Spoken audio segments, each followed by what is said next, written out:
Ministre porte-parole du gouvernement, bonsoir. Bonsoir Madame Rachel. Beijing, merci de nous accorder cette interview. C'est donc après la rencontre entre le président Félix Tshisekedi et son homologue chinois Xi Jinping, mais également suivi de la signature des mémorandums. Que retenir de la journée de ce vendredi? D'abord, il faut retenir le caractère fastueux qui a été rattaché au protocole, parce que c'est une visite d'État et au dire de l'ambassadeur de la RDC ici, c'est la première visite depuis 72, depuis les maréchals, où il y a eu ces protocoles qui a été réservé au président Tshisekedi, c'est dire la considération que la Chine accorde à ses rapports avec notre pays.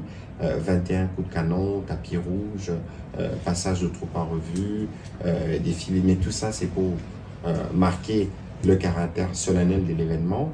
Au-delà de la solennité de l'événement, le président de la République a eu l'occasion, suivant par exemple le protocole chinois, de visiter quelques lieux mémoriaux, notamment les musées du Parti communiste ou encore la tombe de Mao. Et aujourd'hui, qui était la journée principale au plan diplomatique ou politique du terme, il a rencontré les présidents de l'Assemblée, le Premier ministre et enfin le président, avec lesquels ils ont discuté des questions d'intérêt commun entre les deux pays pour voir comment nous donnons du contenu à une relation que nous voulons globale et stratégique. Quels sont ces intérêts communs que la RDC veut? Écoutez, les intérêts communs, vous savez que la Chine, c'est le premier partenaire commercial de la RDC, donc nos principales exportations vont en Chine, en parlant de minerais principalement, mais l'idée c'est d'aller au-delà de minerais, il y a des besoins d'industrialisation en République démocratique du Congo, les Chinois ont des capacités là-dessus, il y a besoin de faire développer les secteurs du numérique,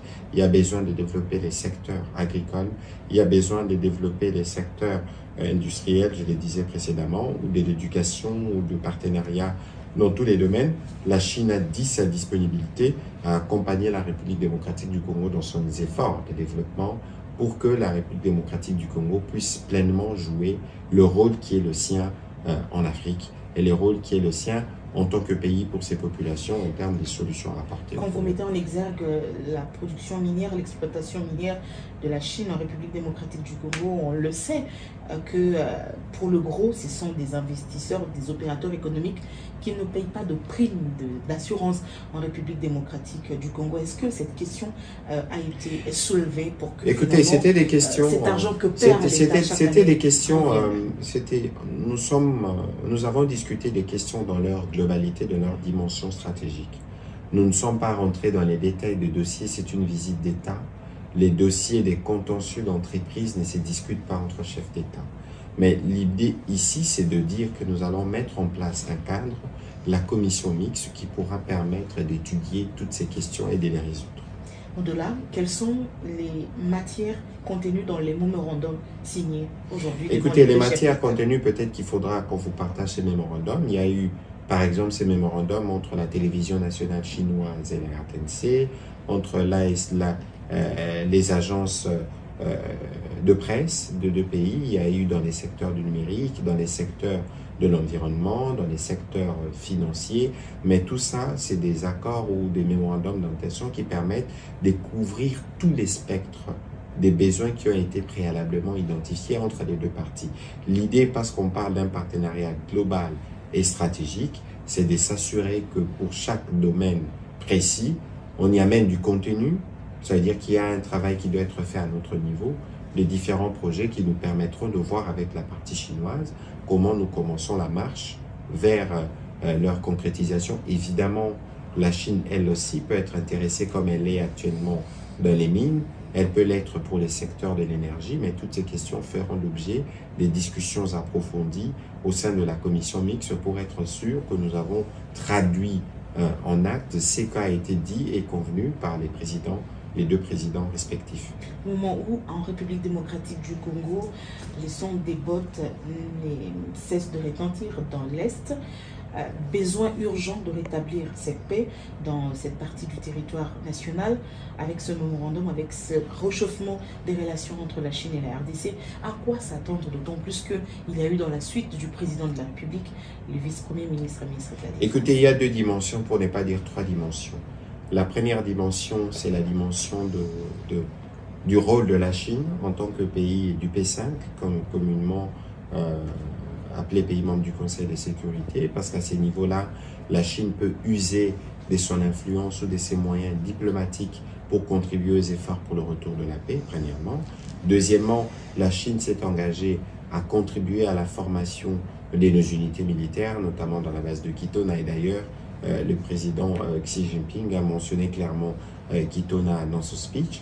Ensuite, il y a une dimension, j'allais dire, commerciale, mais je ne saurais pas aller dans le détail parce que vous savez que la Chine est aussi productrice d'armes ou de munitions et que de ce point de vue-là, il y a aussi des choses qui peuvent être discutées, mais cela relève des compétences de mon collègue de la Défense qui rencontrera d'ailleurs demain son collègue chinois pour voir de manière spécifique comment on peut construire une collaboration qui permette à la République démocratique du Congo de se doter des moyens qui lui permettent d'assurer la défense de son territoire. Monsieur le ministre, vous savez qu'aujourd'hui, quand on parle Chine, en RDC, ça résonne contre chinois.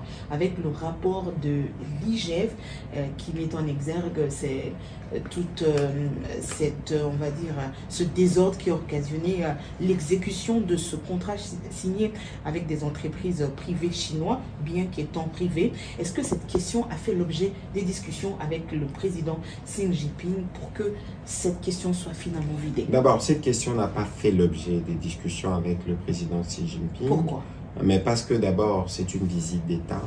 Ce n'est pas au niveau des chefs d'État qu'on discute les détails des contrats, premièrement. Deuxièmement, il y a des processus qui ont commencé pour l'un ou l'autre dossier pour lequel nous avons suffisamment d'avancées. Aujourd'hui, au Conseil de ministres, je pense, il y a 2 semaines, le président de la République a annoncé qu'il fallait vite que SICOMIN et les partenaires chinois puissent fixer une date pour commencer les renégociations proprement dites. Je crus comprendre de ma collègue Delmine que TFM, on a déjà trouvé un accord.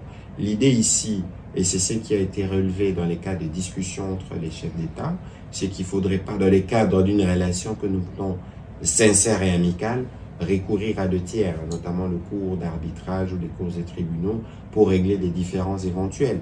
Vous savez que dans toute collaboration, il y a toujours des problèmes, et ces problèmes, ce n'est pas leur survenance qui est le plus important, mais c'est la manière de les résoudre. Et je pense que sur la manière de les résoudre, il y a déjà des discussions qui ont eu lieu préalablement. Et aujourd'hui, parce que nous voulons parler d'un partenaire global et stratégique, et pour un partenaire global et stratégique, il y a de la manière qu'il faut mettre quand il s'agit de gérer des questions qui paraissent sensibles. Et en tous les cas, personne, les gouvernements chinois ne s'opposent pas à ce que la République démocratique du Congo est en train de faire pour lui permettre de recouvrer ses droits pour les biens de ses populations. Entre États, il n'y a que des intérêts. Comment s'assurer que les intérêts de la RDC seront désormais protégés et sauvegardés? Écoutez, les intérêts de la RDC sauvegardés à quel niveau? À notre niveau, c'est le travail que fait le président Félix Antoine Tshisekedi. Par la suite. Non, mais écoutez, comment ça se règle? Il y a une commission qui va travailler entre les Chinois du groupement d'entreprises chinois et le SICOMIN et tous les acteurs qui sont impliqués. Il y a évidemment un cahier de charges de notre niveau sur base du rapport qui a été fait notamment par l'IGF pour dire voilà, telles sont nos prétentions sur base de tel ou tel autre élément. On ne saura pas aller dans la discussion technique et c'est sur base de cela que les négociations vont se faire. Le principe ici, le principe est d'ailleurs unique qui nous guide là, c'est de nous assurer que c'est des contrats qui sont équilibrés et c'est des contrats qui permettent à la République de tirer les dividendes de chaque gramme de cobalt ou de minerai qui a été extrait dans le cadre de ces contrats. Donc, il y avait au départ l'idée d'avoir des infrastructures. On a clairement noté que le rythme ou les infrastructures n'ont pas suivi et donc il y a besoin de faire le tableau sur tout ça et de voir comment la partie chinoise s'engage à refaire sa part pour que nous puissions nous assurer qu'on n'a pas bradé un seul gramme de nos intérêts miniers. Ils sont nombreux des Congolais qui ont choisi la Chine comme deuxième patrie. Ils y travaillent, ils y étudient, font des affaires ici. Mais des Congolais qui rencontrent autant des problèmes qu'ils ont soumis au président de la République lors de sa rencontre avec la diaspora congolaise vivant en Chine, notamment le problème de visa, le problème d'ouverture de compte. Est-ce que cette dimension a été prise en compte par le chef de l'État et a été discutée avec son homologue? Écoutez, le président de la République s'est fait véritablement, comme il sait d'ailleurs le faire toujours, le porte-parole de ce pays, mais aussi de compatriotes, spécifiquement pour le compatriote qu'il a rencontré hier à l'ambassade. Il a soulevé les questions de manière claire, telles qu'elles lui ont été d'ailleurs posées au président chinois. Le président chinois a été très attentif et il a été convenu que ces questions feront l'objet des discussions dans le cadre de la commission mixte, parce que c'est des questions techniques qui requièrent un travail technique en termes de collecte d'informations. C'est en ce moment-là que les solutions pourront être retrouvées. La RDC obtient du président chinois une aide en faveur des populations victimes à Calais dans le Sud Kivu. Oui, c'est un appui, c'est une marque de compassion qu'il a exprimée et nous accueillons favorablement, parce que vous savez qu'il n'était pas lié, il n'était pas obligé, la Chine n'était pas obligée d'intervenir de cette façon.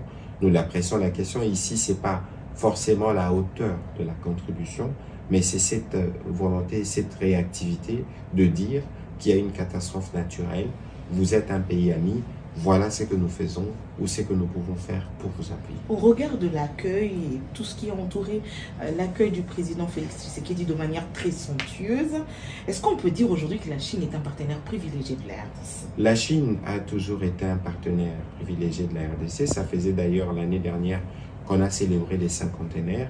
Ici, ce qu'on a décidé, c'est de hausser d'un niveau, en tout cas de porter au niveau le plus supérieur qui existe, les rapports entre la République démocratique du Congo et la Chine.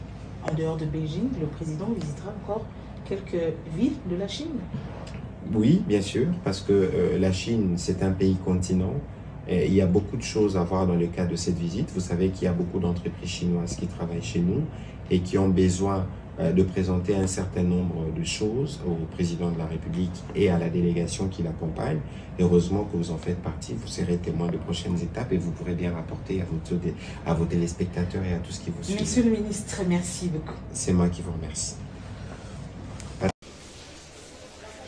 Mai 2023 en fragrance. Prévenu en liberté.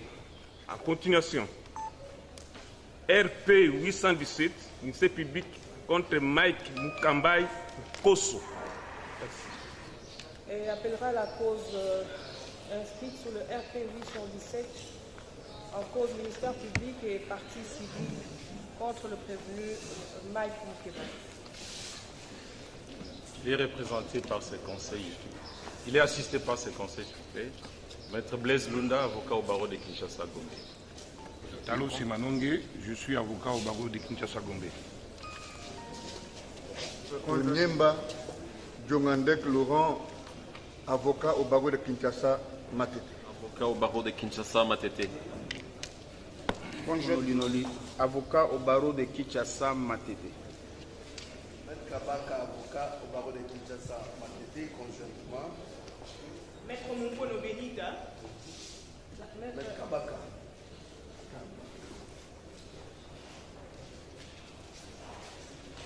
Maître Moukono Benita. Kinshasa-Matete. Maître Bayoka Sindi, avocat au barreau de la Cour d'appel de Sion. La République comparée volontairement. Exactement. La Cour est saisie sur comparution volontaire de la République. Est-ce que le fait régulièrement Mesdames de la Cour, Monsieur de la Cour, Monsieur le procureur de la République,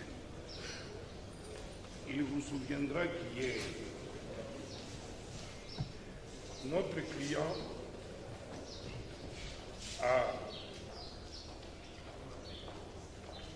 relevé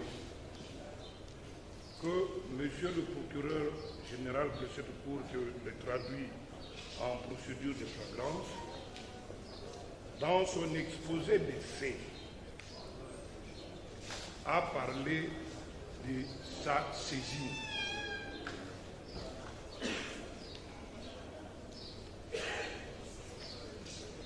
Nous voudrions,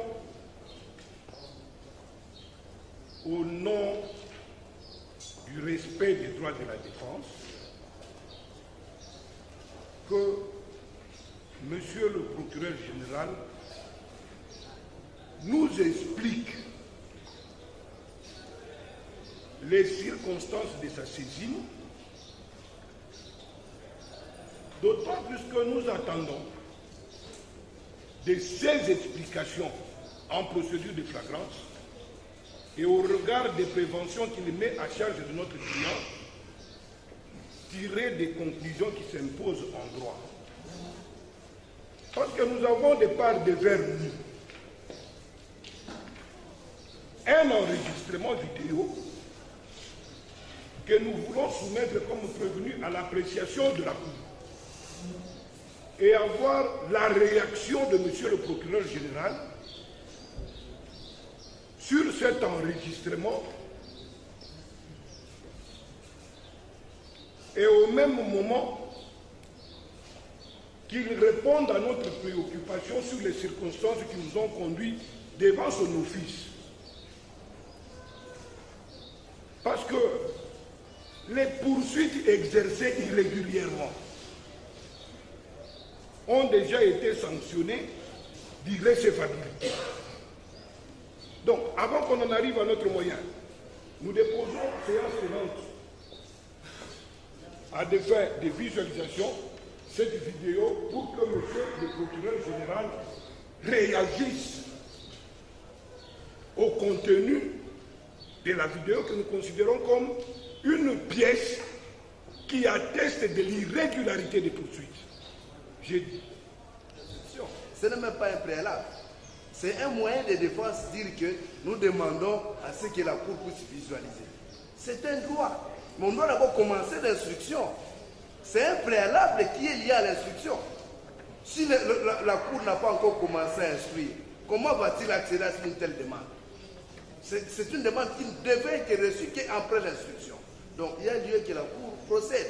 C'est à partir de l'instruction qu'on examinera, que votre Cour examinera les biens fondés ou pas de cette demande. La Cour vous remercie. Monsieur le procureur. Enfin, pour cette préoccupation, l'heure a sonné pour dépassionner ce débat et mettre fin à ça. Il est vrai que le huissier, c'est la partie prévenue qui avait soulevé cette préoccupation. Sollicitant, demandant à ce qu'on lui produise même le numéro du dossier du parquet général de cassation. S'étonnant du fait que ces enfants ont crié, disant que cette fois-ci, papa est pris par des criminels,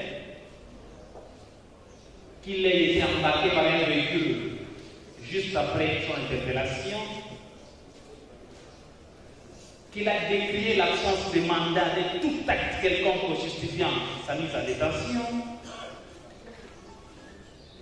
et qu'il a même sollicité de la Cour que la Cour fasse une descente juste pour vérifier les registres de détention du casier judiciaire pour prouver qu'effectivement il s'était retrouvé dans cette institution-là.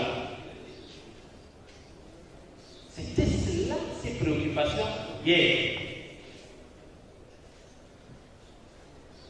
Mais la chose maintenant, la tendance parce que la contrainte d'obscurité, il est aujourd'hui, puisqu'il y aura trop omniscience. Tradition, qui est celui-là qui ignore ce que tout le monde connaît. La Cour siège en procédure de flagrance et il réclame un mandat.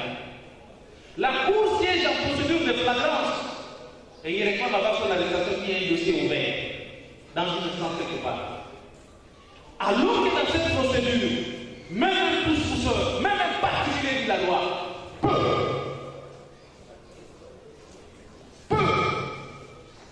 a le pouvoir, mais il demande ça à qui finalement? C'est une préoccupation qui n'a pas sa raison d'être. Est-ce que la Cour siège en procédure de flagrance? Oui. Est-ce qu'à la réception, la présentation du prévenu, c'était sur une base de cette procédure? Oui. Le fait pour lequel il est procédé. Et ce n'est pas flagrant. La réponse est claire, oui. Alors, pourquoi faire des préoccupations, j'allais dire, inutiles? Il y a des choses que le parquet devrait s'interdire à la limite de débiter. Nous ne sommes pas dans une hypothèse d'école où on veut expliquer c'est quoi la procédure de flagrance. On la connaît. On connaît les dispositions qui organisent la procédure de flagrance. on connaît le pouvoir reconnu à un particulier de se saisir de quelqu'un. Lorsque mon client extirpe, je le dis, il faut avoir regardé le soleil le matin pour comprendre vers où nous allons. Lorsque mon client veut connaître, veut expliquer les circonstances de son interpellation, je l'ai dit, l'officier du ministère public dit, j'ai été saisi. Que l'officier du ministère public nous explique ce qui arrive aujourd'hui à mon client peut demain arriver à tout le monde. Qu'on nous explique les circonstances de l'interpellation de mon client. Pour quel motif? Premier motif, même en procédure de flagrance, soit que l'officier du ministère public lui-même a vécu les événements ou se trouve dans un temps voisin et donc il s'est saisi. Et lorsqu'il s'est saisi, il est obligé de ramener des témoins éventuels qui étaient là. Tout élément qui peut permettre à ce que votre cour réalise qu'effectivement on est en présence d'une infraction intentionnelle qui venait de se commettre ou qui est en train de se commettre. Il est établi que l'officier du ministère public qui prête cette cour n'a pas été saisi par quoi que ce soit. J'arriverai à parler de la nullité des poursuites et j'attends que la cour me réponde. Parce que nous devons, votre cour a même un rôle créateur du droit. J'estime que les poursuites exercées contre mon client violent des droits fondamentaux garantis par la Constitution. Mes confrères vont me compléter. Mais en préalable, je le dis, et je réponds à... Je crois que je n'ai rien entendu du côté de la République. Je n'ai rien entendu. Je n'ai rien entendu, je ne réponds pas à ça. En été de mon préalable, je produis une vidéo. De quoi a-t-on peur? Pour que l'officier du ministère public réagisse sur qui l'a saisi, parce qu'il y a une partie qui s'est constituée. Est-ce que cette personne a été victimisée? Le moment venu, on en arrivera. Donc je ne vois pas en quoi on se contente de dire oui, il est là. Oui, il est là, mais vous l'aviez amené sur base de quoi? Dans des pays sérieux, comme en France.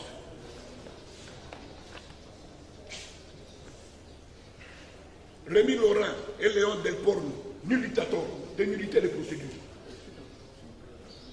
Et dans ces nullités de procédure, c'est des cas pareils. Le fait même qu'on ait appréhendé quelqu'un pour une infraction prétendument flagrante, qu'on ne l'ait pas présenté immédiatement devant un officier du ministère public, a été sanctionné ailleurs des nullités. Et donc, les actes subséquents, toutes les procédures qui se sont ensuivies, ont été déclarées irrécevables. Commençons par la vidéo. Pour que l'officier du ministère public qui a prétexté de l'unicité réagisse face à cette vidéo et nous allons procéder. Madame, la composition, monsieur le ministère public a entendu, nous sommes dans un procès pénal. Il appelle sérénité et nous sommes la défense. Le ministère public nous dit que qui est celui qui ne connaît pas ce que tout le monde connaît. Je suis tenté de dire qu'il peut sortir ici, trouver un compatriote en train de se promener, se construire une compréhension qu'il doit avoir commis une infraction et l'amener devant vous et commencer à le juger. Nous devons avoir le même entendement du procès pénal.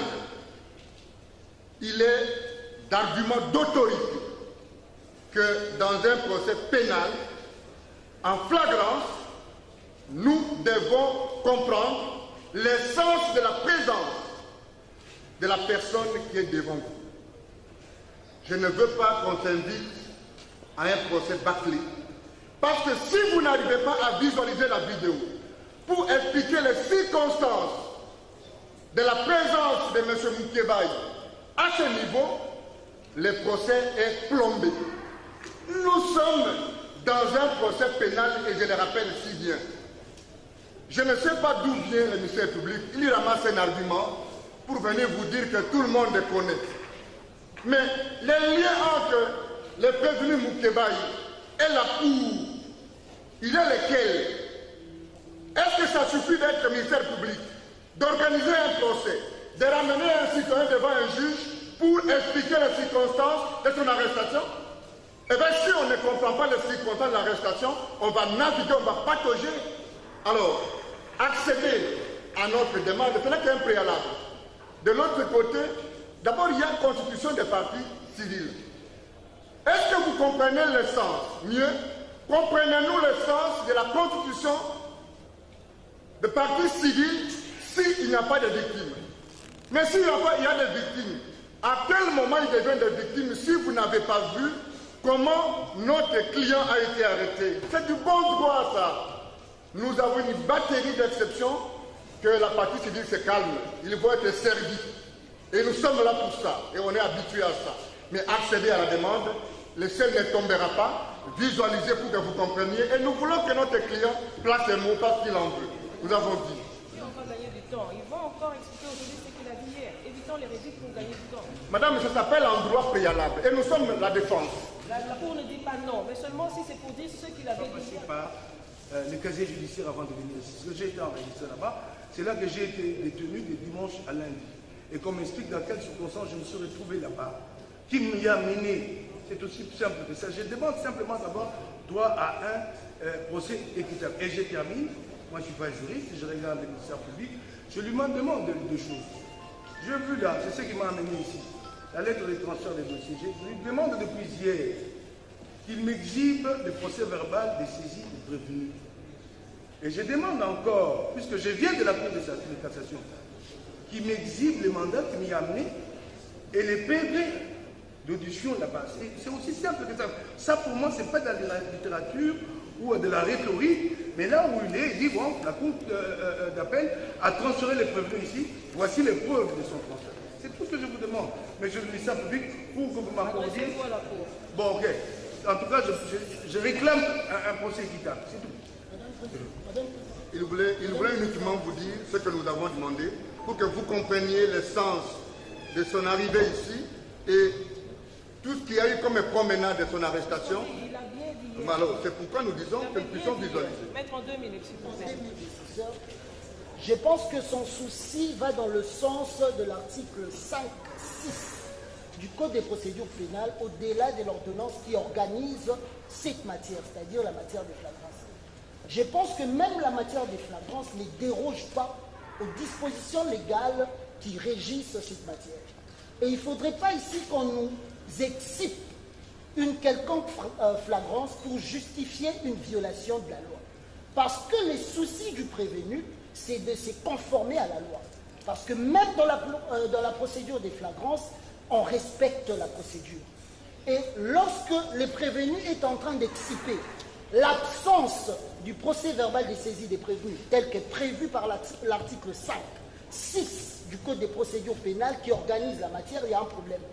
Lorsque ici, vous êtes en face d'une lettre de transmission qui vous saisit du parquet général de la Cour de cassation, pendant que le parquet général de Kinshasa-Gombe, qui a reçu les prévenus et l'a entendu, il y a aussi un problème. On aurait aimé qu'il y ait une lettre de transmission du parquet général de Kinshasa-Gombe, ça serait cohérent. Mais à ce jour, il y a un problème. Et deuxièmement, pour chuter, les prévenus se posent la question, dans votre dossier de pièces, est-ce qu'il transpire un seul acte du casier judiciaire qui prouve ou vérifie les circonstances dans lesquelles la main a été, on l'a interpellé?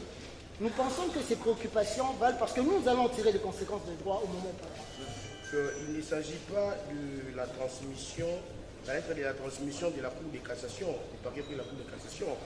Il s'agit de la lettre de la transmission du parquet général, qui est la Cour d'appel de Kinshasa-Gombe. Alors, Madame le Président, distingué membre de la composition, le préalable que la partie Mike Moukébaï venait de soulever nous plonge dans un débat stérile, Madame le Président. et demandez à votre cour, votre cour d'appel, Kinshasa Gombe, votre prestigieuse cour d'appel, de pouvoir visualiser la vidéo. S'il est demandé déjà de toucher à un élément de l'instruction, pourquoi pas laisser à la cour d'instruire l'affaire? Au lieu de le demander et de soulever des préalables qui vont nous amener nulle part, Madame le Président, nous avons dit. Sous réserve d'être complété par l'honoré confrère. C'est la nullité de votre saisine, soit c'est l'inconstitutionnalité, soit c'est les conditions de sa détention. Alors, finalement, on veut quoi? La partie prévenue soutient que non, cette procédure est irrégulière. Quelle est la procédure qui est irrégulière? C'est la procédure en flagrance. Selon elle, la partie prévenue dit que non, les conditions de son arrestation violent la Constitution. Quelle disposition constitutionnelle? On ne vous cite pas. Et pour citer, non, moi je veux qu'on visualise pour que vous puissiez voir comment j'ai été arrêté dimanche jusqu'à ma présentation devant votre cour. Est-ce que aujourd'hui vous êtes saisi, votre cour est saisi par quelle procédure? C'est une procédure de flagrance. La procédure de flagrance a ses règles. On ne peut pas chercher à dérouter votre cour. Je sais que c'est une cour aguerrie qui ne va pas se laisser emporter. Donc, nous vous demandons, comme l'a dit le ministère public, nous continuons à soutenir qu'il y a lieu de procéder. Commence l'instruction à ce moment-là. La partie qui veut visualiser, on va visualiser et on va continuer l'instruction. S'ils ont des préalables, ils n'ont qu'à dire que moi nous avons des besoins de préalables. Soit ils veulent amener votre cour à dire un mot pour dire non, votre cour est constitutionnelle, soit récuser votre composition. En fait, c'est la stratégie de la partie prévenue. Je comprends votre cour, elle ne va pas se laisser. Nous ne sommes pas dans un procès de transfèrement d'un détenu. Sinon, c'est l'État qui devient prévenu et le prévenu devient partie civile. C'est un procès des faits commis par le prévenu. Et ces faits sont consignés dans le support disponibilité à la cour. Que donc, face à certaines prédictions du genre, de savoir si l'officier du chef de l'État avait personnellement assisté à la commission des faits. Mais il n'y a pas que le ministère public qui assiste à cela et qui continue à assister à cela. C'est une émission passée dans une chaîne télévisée. Audio et images. Son et images. Non seulement le ministère public a vécu cela, a suivi, mais aussi les avocats qui sont ici au suivi. Nous soulignons que même les pasteurs congolais, encore que c'est une chaîne qui est dans les réseaux sociaux, donc tout humain intéressé à suivre cette émission l'avait suivi.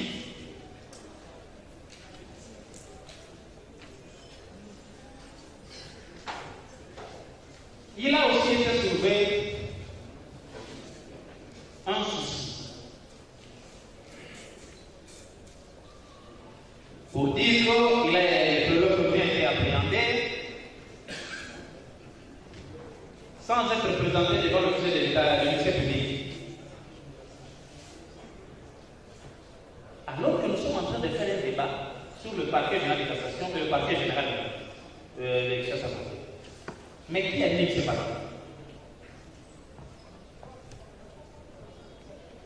N'est-ce pas, les procureurs? Chacun occupant un grade de la hiérarchie. Nous l'avons dit hier. Attention, nous sommes à la cour et les débats doivent être à la hauteur de la cour. Que le parquet était régi par le principe.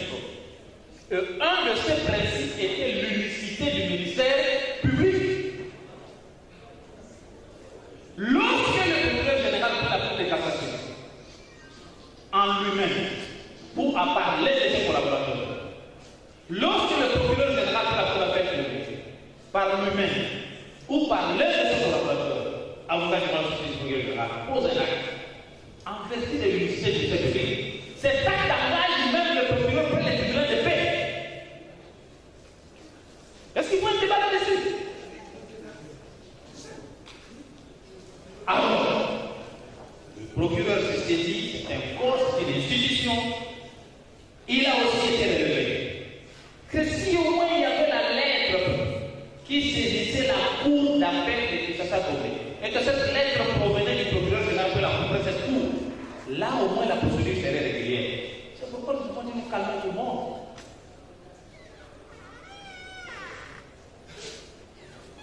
Et nous nous demandons s'ils ont eu le temps de compulser le dossier. Un dossier faible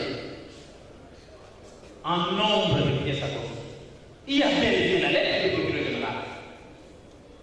Donc, puisque cela a été la condition pour que la procédure soit régulière, nous constatons que la lettre existe.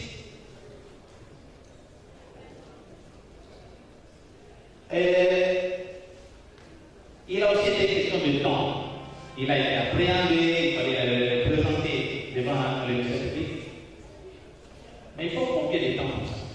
C'est le temps nécessaire pour arriver. Et le temps est encore là, c'est pourquoi cette procédure de flagrance se justifie. Nous sommes là, parlons de fait, parce que nous sommes dans un procès de fait et non dans un procès de transfèrement des détenus. Je n'ose pas parler de distraction parce que j'ai affaire à des avocats que je respecte. Tous, en tout cas, vu en âge, au moins il y a une certaine expérience. Donc, pas le mot à sortir, ils vont être des mots pas bons. Mais en tout cas, constatons que c'est le moment d'aller au fond, c'est le moment d'instruire, c'est le moment de savoir qu'est-ce que le parquet reproche à ce prévenu. Nous avons dit écoute. La préoccupation fondamentale du prévenu Mike Mukeba, c'est d'élucider effectivement les conditions de l'ouverture de ces dossiers au parquet général, ou au parquet général de cassation, ou au parquet général de Gombe et de Kinshasa. Je viens d'entendre un premier élément. Monsieur le procureur général dit c'était une émission télévisée et tout le monde a suivi. Tout le monde a suivi, même les avocats qui sont ici, même ceux qui sont dans la salle, même le procureur général lui-même.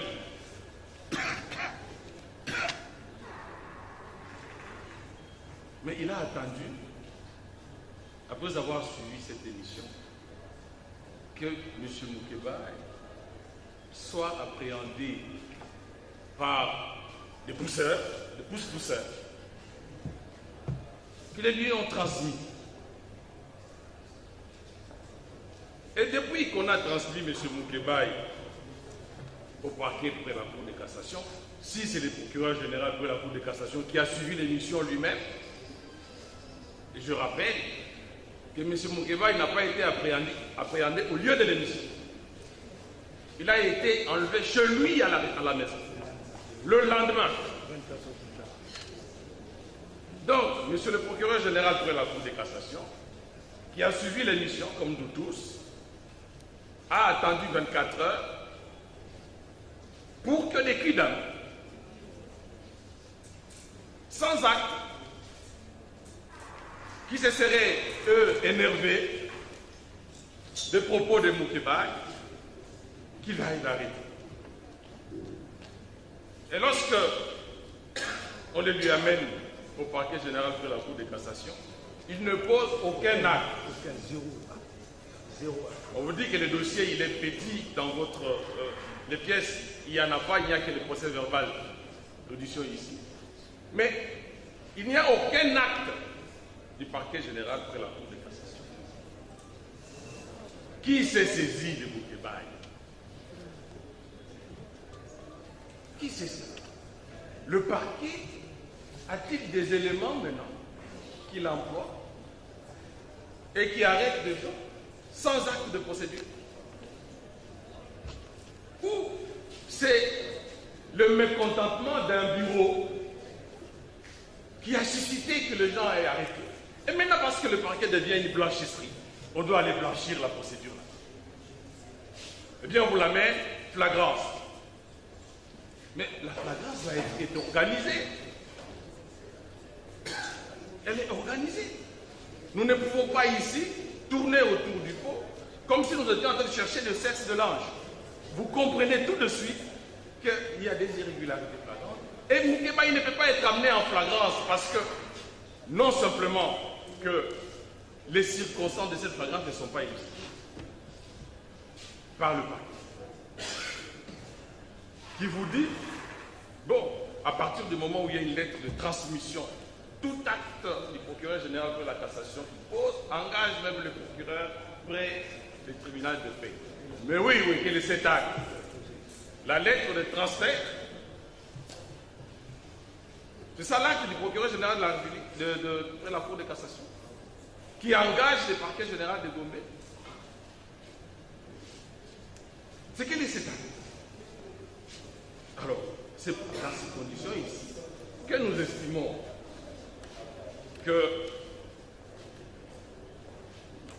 y a violation de la Constitution. Et c'est pour cela que je vais inviter mes confrères de soulever le préalable lié à l'inconstitutionnalité. Pour que votre tour, par la suite, nous laisse que la Cour constitutionnelle nous en départage. Pour les meubler les moyens, j'en laisse mes confrères.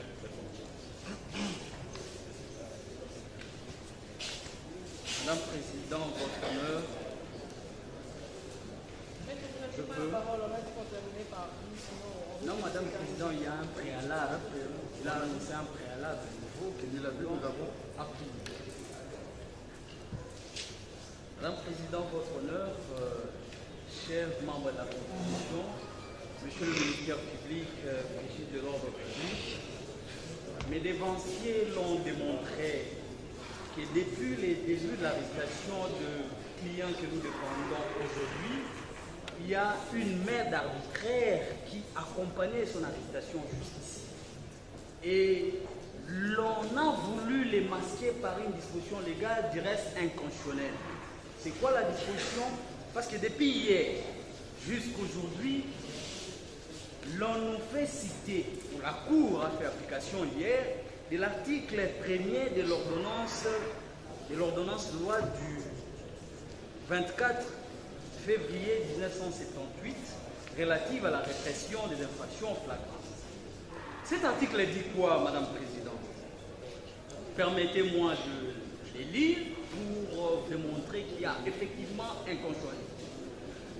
L'article dit: toute personne arrêtée à la suite d'une infraction intentionnelle, flagrante ou répétée telle sera aussitôt déférée au parquet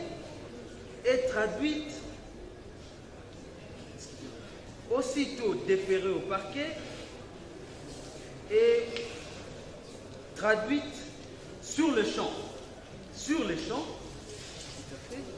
à l'audience du tribunal. Voilà, Madame la Présidente, une disposition, je comprends, cette disposition venue avant la fonction du 18 février 2006, qui énerve sensiblement l'article 19 de la Constitution du 18 février 2006. Et l'article 19 de la Constitution du 18 février 2006, à son alinéa D plutôt, dispose ceci: toute personne a droit à ce que sa cause soit entendue dans un délai raisonnable.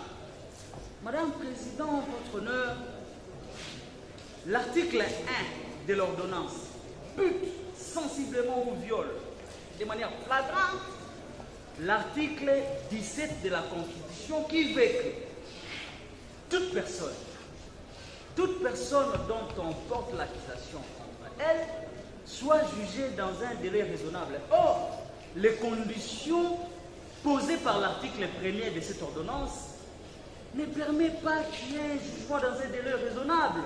Les délais raisonnables ne renvoient pas seulement au retard de la procédure, mais également à la précipitation d'une procédure. Mon client a été conduit ici par une précipitation inouïe. Il les réclame. Et moi, l'avocat, j'ajoute que c'est l'article 19 alinéa D qui est violé. Parce que cet article 1 de l'ordonnance du 14 février 1978 viole l'article 19 alinéa D de la Constitution, eh bien, vous pouvez vous-même, la Cour, connaître cette conséquence qui est posée à l'article 160D. C'est quoi? C'est en fait l'inconstitutionnalité. C'est l'inconstitutionnalité. Et l'article 160D dit ceci, pose les conditions de l'exception d'inconstitutionnalité. Cet article dit, 162, que la Cour constitutionnelle et les juges de l'exception d'inconstitutionnalité soulevés devant ou par un tribunal ou une juridiction. Et d'ajouter, on dit toute personne peut saisir la Cour constitutionnelle pour inconstitutionnalité de tout acte législatif et réglementaire. Et j'en passe.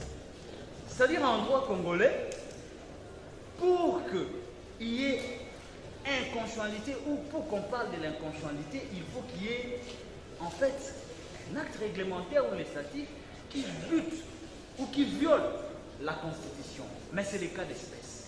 C'est-à-dire l'ordonnance loi qui est un acte ayant force de loi, donc ça entre dans le cadre des paliers législatifs, qui viole l'article 19 plutôt alinéa D de la Constitution, et la conséquence est donnée à cet article même, à son point dernier, c'est que votre Cour, au regard de ses moyens, n'ayant pas compétence de pouvoir statuer sur moyen d'inconstitutionnalité, la Cour devra surseoir pour que le juge constitutionnel soit saisi au fin d'établir sur ces moyens d'inconstitutionnalité. Je pense que sur les éléments factuels et d'autres éléments de droit, vous serez complété par ces confrères. Nous avons dit, madame. Merci, madame le président, mesdames la Cour, monsieur le public. La beauté du droit loge dans les spécificités. La Constitution, c'est une compilation des valeurs positives qu'on érige en normes fondamentales pour la gouvernabilité de la société. La Constitution, c'est la loi suprême. Elle plante le décor. Elle est mouvementée en doctrine depuis du Verger jusqu'à la dernière thèse d'hier sur la segmentation de l'expression d'un état de droit. Les confrères qui me précèdent rappellent que notre présence en ces lieux énerve notre pacte social. L'énervement ne relève pas du droit pénal élémentaire. Il faut grimper dans la contextualisation théorique pour dénicher en quoi la loi fondamentale est énervée sur pied de l'application du texte sous-évoqué. Dupond-Moretti, un jour dans une cour d'assises, est arrivé à démontrer que on n'énerve pas seulement une disposition constitutionnelle. Parce que de l'école d'Aix à Marseille, on peut énerver les blocs de constitutionnalité qui est aussi composé du préambule. Préambule de notre Constitution. Animé par notre volonté commune de bâtir au cœur de l'Afrique un état de droit et une nation puissante et prospère. Point. Article 1er de la Constitution. La République démocratique du Congo est, dans ses frontières du 30 juin 1960, un état de droit.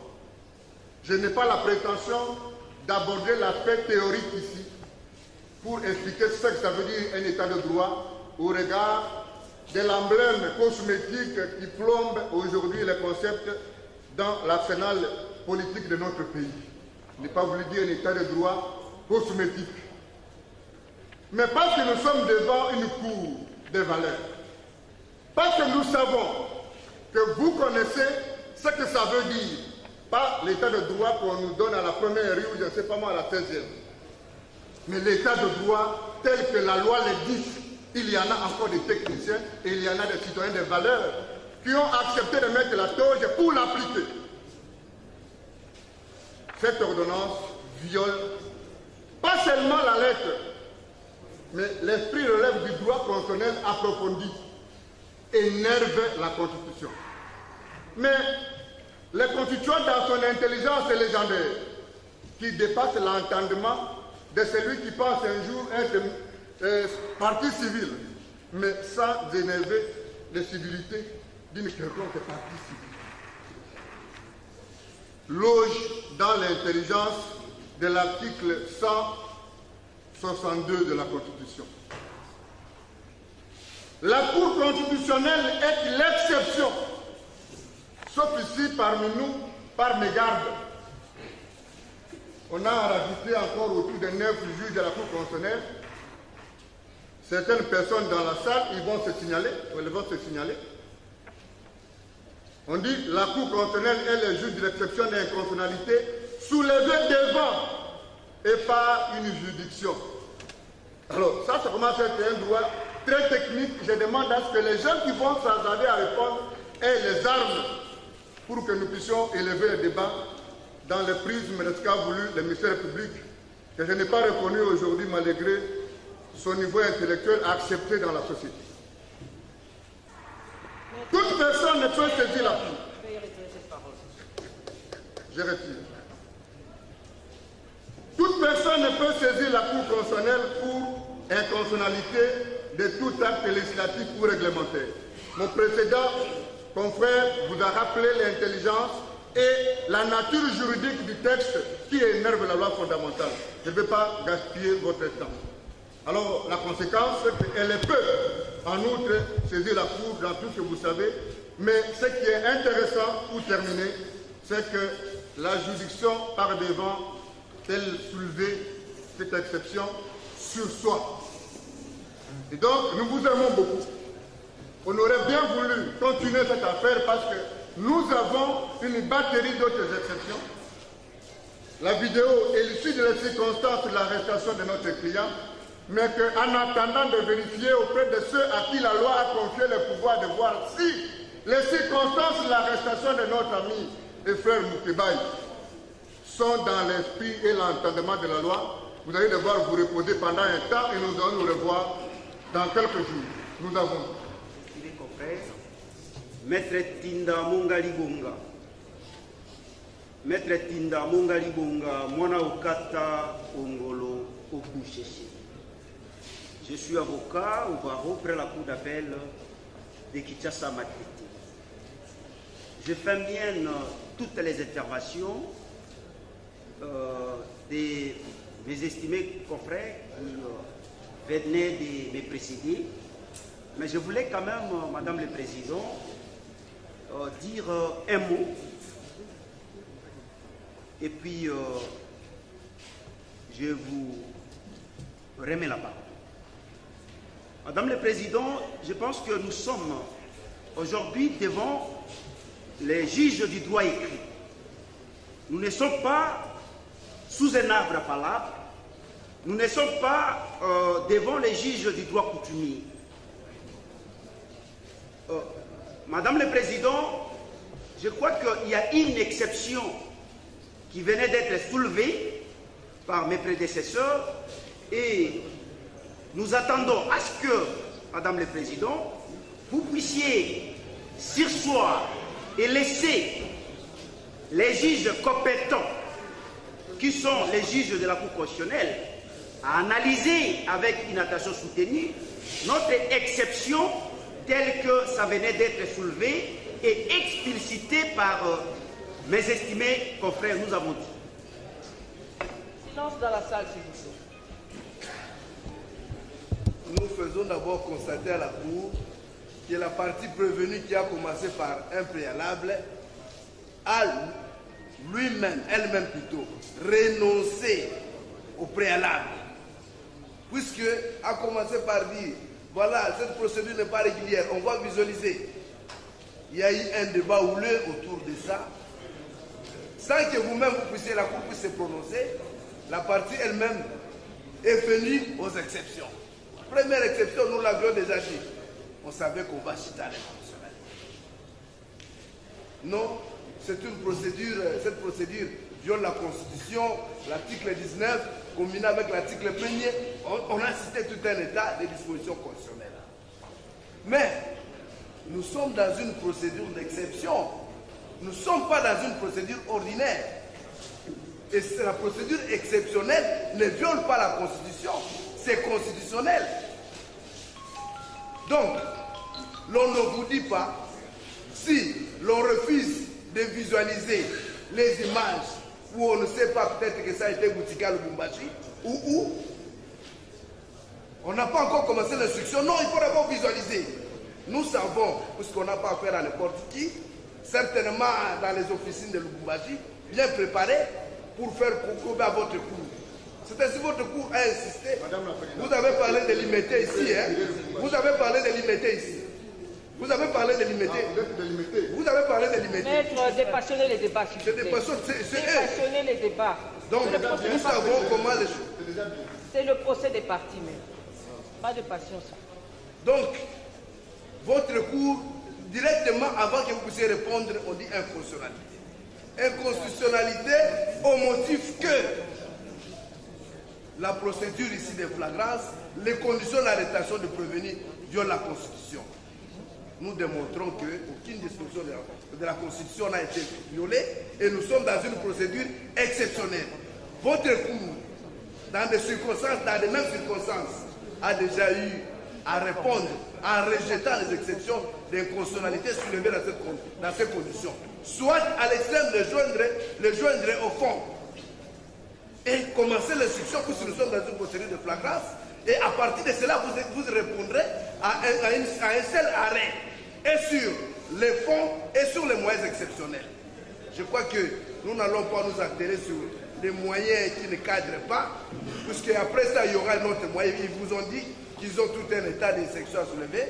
Donc, vous allez dire cette exception irrécevable à l'extrême non fondé ou dans les cas extrêmes de le joindre au fond puisque la loi vous l'autorise. Nous avons dit, sous réserve d'être a un caractère pédagogique. On se forme au fil d'audience, au fil des procédures. Eh bien, nous voici devant une des procédures en droit. Qu'il soit reproché au parti d'avoir conduit avec une précipitation inouïe un prévenu devant la Cour et que cela constitue l'inconstitutionnalité, nous répondons par écrit.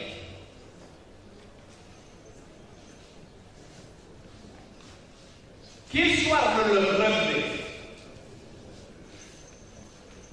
un problème de temps, alors que le prévenu Moukebaye a délinqué en public.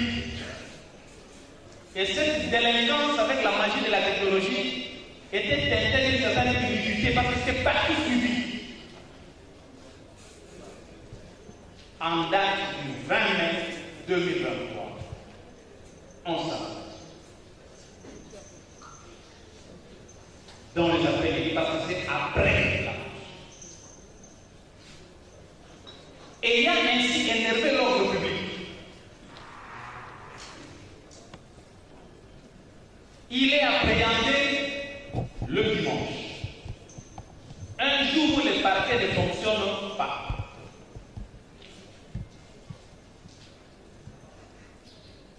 Il est logé, gardé, il est transféré le lundi, les prochains jours ouvrables et utiles. Et c'est le lundi qu'il est présenté devant la Cour. Voilà qu'on crie à une précipitation inouïe. et que c'est là l'inconstitutionnalité.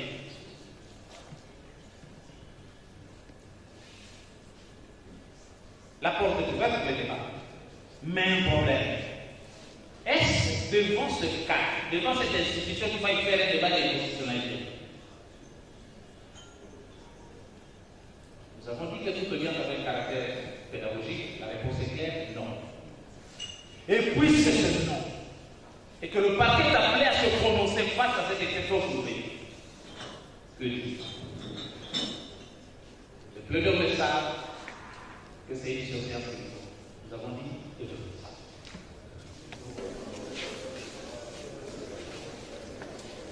La partie prévenue a soulevé l'exception d'inconstitutionnalité. La Cour d'appel relève à l'attention du prévenu d'abord et de tous les avocats qu'elle n'est pas juge de la constitutionnalité. Au regard de tout ce qui venait d'être développé ici, elle va donc ordonner la surséance à statuer sur cette cause. Aussi, elle va ordonner la mise en détention préventive du prévenu en attendant la suite que va réserver la Cour constitutionnelle sur ce moyen.